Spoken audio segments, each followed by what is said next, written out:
You are listening to News and Views, the Quint's podcast series where we introduce you to some of the greatest minds across different fields through in-depth interviews. You can check out episodes of this series and all other podcasts by the Quint on our website or wherever you get your podcasts. I'm Nishtha Gautam and I'm in conversation with Dr. Tharoor on all things constitution. So, Dr. Tharoor, how many marks would you give to Indian Constitution if you were to judge like a Miss Universe contest, the different constitutions across the world? I would give very high marks. I think, we are worthy of winning the Miss Constitution, Miss World Constitution, sash and crown and tiara. But the point is, as Ambedkar Sahib himself said, he said that a constitution is only as good as its implementation. So a good constitution can be wrecked by bad implementation, and a bad constitution can be made good by good implementation. So a lot depends on how we make it work. And there have been ups and downs, and certainly in recent years, we have the real impression that much of the spirit of the constitution has been given the let go. I mean, if you look, for example, at some of the actions of the government involving the minorities, even something like the Citizenship Amendment Act, which for the first time introduced a religious criterion for the grant of fast-track citizenship. It goes right, drives a coach and horses through the entire concept of a constitution where your religion, your caste, your language, your region are not supposed to matter in terms of your rights as a citizen. So all of these things, to my mind, are troubling. There are other examples. The tightening of the Unlawful Activities Prevention Act would suddenly mean that people can be jailed without formal court charge and without bail for an indefinite period of time, which is extraordinary in terms of the rights the Constitution guarantees Indian citizens. And all these things have changed in many ways the spirit of the Constitution. But I'm sure there are a lot of things that Indians have a lot to look forward to and be proud of when it comes to our constitution. Right. Well, look, for 75 years, we've had this constitution guiding us in very many constructive ways. It's brought about everything from land reform to increased women's rights. There have been constructive amendments. Panchayati Raj has come in. We've had the wonderful Supreme Court judgments that have expanded human rights in our country. We've had, for example, the right to privacy was a new concept that came in a few years ago. Meanwhile, the Constitution has been supplemented by a whole framework of legislation, including things like the Right to Information Act, the Right to Education Act, the Right to Employment through Manrega, the Right to Food Security, all of which have given Indians a series of rights that in many extraordinary ways have bestowed upon them things they've never had before. And the fact that ours is a rights-bearing citizenry is very much to the credit of the Constitution of India. Right.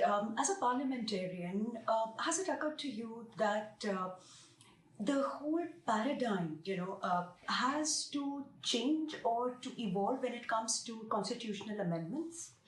Well, we've had over 100 amendments, but I'm not sure that's part of the weakness of the Constitution. In some ways, the fact that the Constitution can be amended is a sign of its inherent strength and flexibility. When you think some of our neighboring countries have already been through 3 or 4 different constitutions, ours was designed in such a way that given enough political will, you can amend it. And that means that you're in a position to keep the Constitution flexible in terms of current needs and current priorities.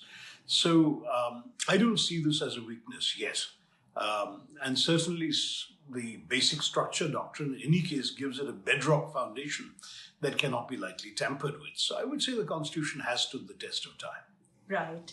But do you think that when it comes to a strong majoritarian government, which has come with a great mandate from the people, if they assert their will to bring about certain amendments in the Constitution, it should be all right, then why would the opposition party oppose such a... See, again, as Dr. Ambedkar pointed out, and he anticipated all of this during the Constituent Assembly itself, he said that governments should realize that all majorities are temporary.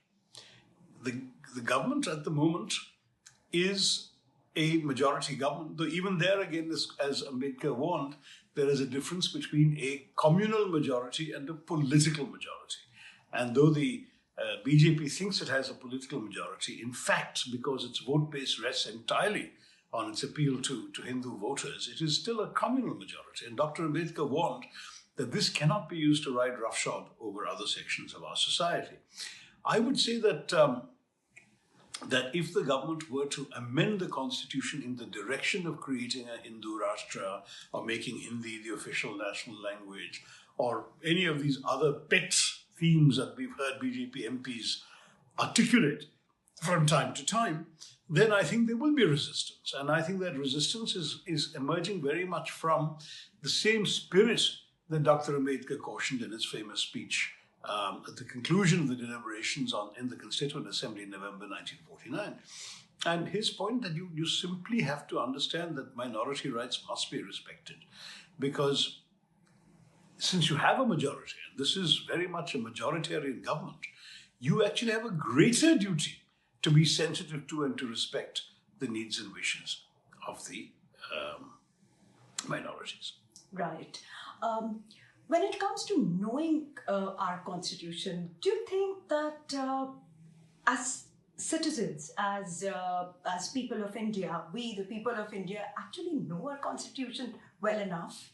If not, what can be done about that? Well, one thing that people are beginning to really get to know is the preamble, because during for example, during the CAA protests, a lot of people were reading the preamble out in public places and were on social media and so on. I've heard of some police officers putting copies of the preamble in English and Hindi in their police station walls, things like that. The preamble is getting known.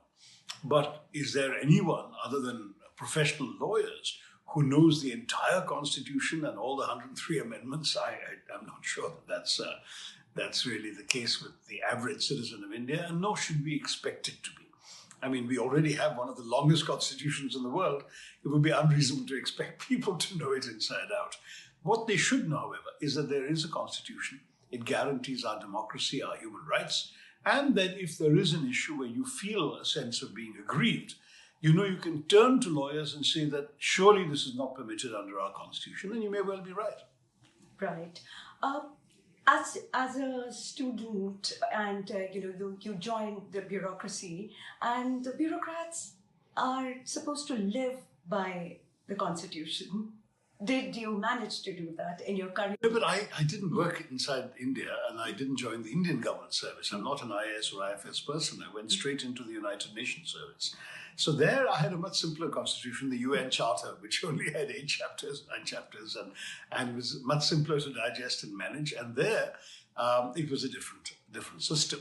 But I would say, from what I know of my peers and friends who have joined the bureaucracy, they have done so on the basis of some pretty rigorous training. And I think they all, depending on how much attention they were paying, I guess, in their training courses, have come out with a pretty clear understanding of how far they can and cannot go under our constitutional provisions. So I'm not sure that's entirely a problem, Nishtha. But remember, a bureaucrat also has this entire culture of precedent and process and so on. And that, to my mind, has been a bit of a problem in our country, because sometimes our bureaucracy is genuinely too process-oriented and doesn't focus enough on the outcomes of the decisions they take. I would like to see the Constitution and all the systems emerging from it as instruments of change. That's where Ambedkar saw it.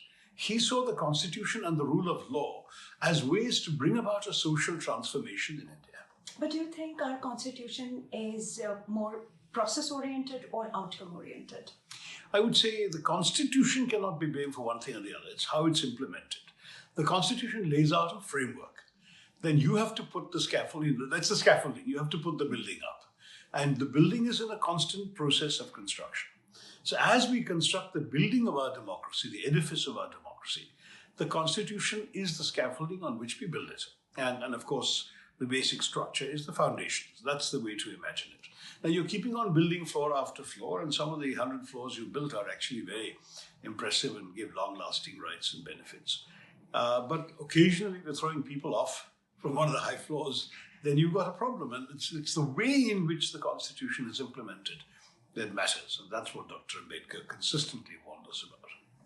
Last question. Do you have a wish list of amendments as a parliamentarian, as a citizen of this country, that you would voice? No, I have lots and lots of private members' bills, which are laws, but very few of them involve amending the Constitution, because I think, we have to work the Constitution we have.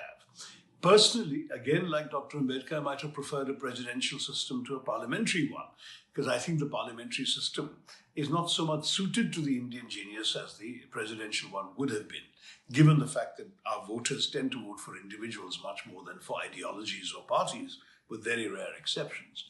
But that's an academic conversation, because we have the Constitution, we've all sworn allegiance to it, and we have to make it work. So in that sense, my wish list is, if this system has to work, then let's work it in as democratic a manner as possible. One of the things that I wouldn't mind seeing amended or even dropped altogether is the anti-defection law. Not because it wasn't well-intentioned, it was, but because in practice it has stifled the legislative autonomy of individual MPs. Another thing that we could look at very closely, I'm not coming to a conclusion yet, is the role of governors. We've had too many incidents now of clashes between governors and state governments, and we need to ask whether this is really necessary. So things like that, there are issues that need examination. Just as I agree with late President Pranab Mukherjee that the Indian Penal Code, which really goes back to the colonial era, could be completely rewritten to bring it up to date with the requirements of modern democratic India. So also there's no harm in looking at some of the constitutional provisions and seeing if we can update some of them. But I'm not in a hurry to do any wholesale amending. I think let's work the constitution we've got as well as we can work it, and in a democratic spirit, remembering that its principal purpose is to enhance the rights available to our citizens. Okay. Thank you so much. Thank you for listening to this episode. Follow us on Instagram at The Quint and tell us who you want us to speak to next. And check out our website, thequint.com, for more groundbreaking reports and videos. This was Nishtha Gautam, and I will see you in the next one. This episode was executive produced by Shelly Walia and Ritu Kapoor, edited by Anjali Palod, and theme music is from BMG Production. You were listening to the Quint's podcast.